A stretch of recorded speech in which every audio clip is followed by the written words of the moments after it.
From Washington, this is VOA News.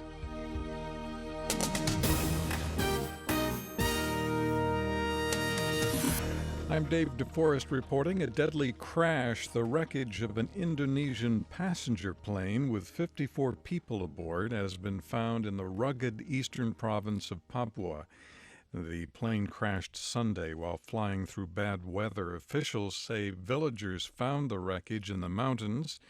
Indonesian authorities say rescuers have been sent to the remote area and will begin searching there Monday. It was unclear if anyone survived. The Home Minister for Pakistan's Punjab province has been killed in a suicide bombing along with 14 other people. Shuja Khanzada was killed Sunday at his residence in the Attock district. Witnesses say as many as 30 people were inside the minister's house when a suicide bomber entered and detonated explosives. Dozens of people and police officers were buried under rubble when the building collapsed. The Syrian Observatory for Human Rights says at least 58 people were killed Sunday when government planes struck the rebel-held town of Douma near Damascus. It says the attacks on a market wounded another 200 people, mainly civilians.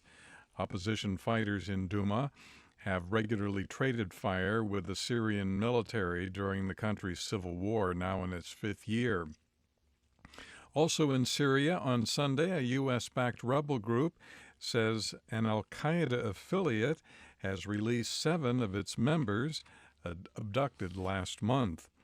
The African Union is warning that the political crisis in Burundi could have catastrophic consequences for the country and the surrounding region. The statement by AU Commission Chief Nkosazana Dlamini-Zuma comes a day after the killing of former military chief Jean Biko-Magnu. Unidentified gunman killed him outside of his house in Bujumbura. This is VOA News.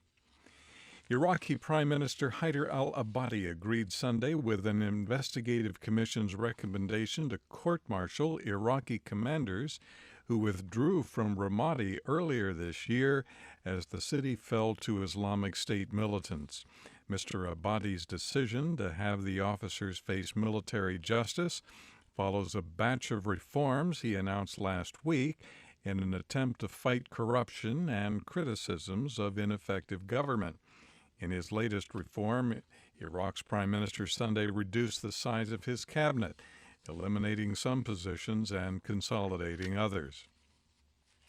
South Sudan's President Salva Kiir arrived in Ethiopia Sunday for peace talks aimed at brokering an end to his country's 20-month-old civil war.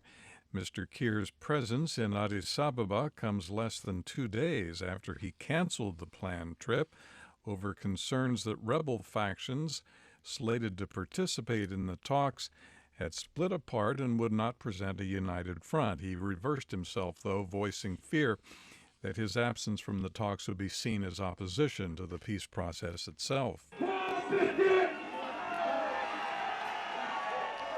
Protesters in Brazil Sunday demonstrated against President Dilma Rousseff, some of them calling for her impeachment.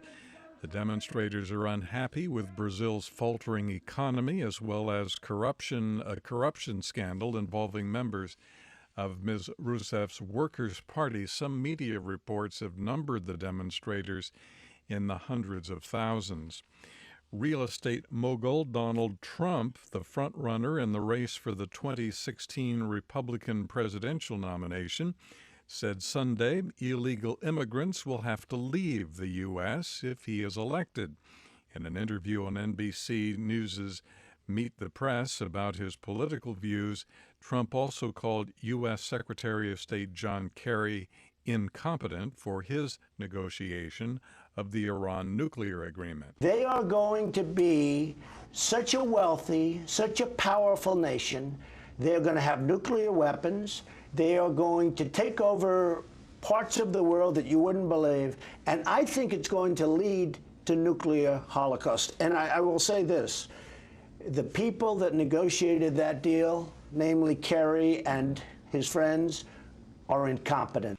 Trump said if elected, he would take away the wealth of Islamic State insurgents in Iraq by recapturing oil fields they have seized.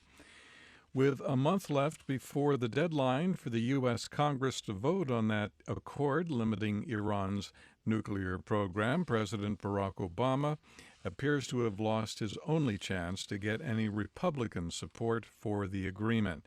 Republican Senator Jeff Flake said Saturday, while he supported the negotiation process, he will vote against the agreement. He said the benefits of limiting Iran's nuclear ability for a period of time do not outweigh what he called the severe limitations of the agreement. I'm Dave DeForrest in Washington. That's the latest world news from VOA.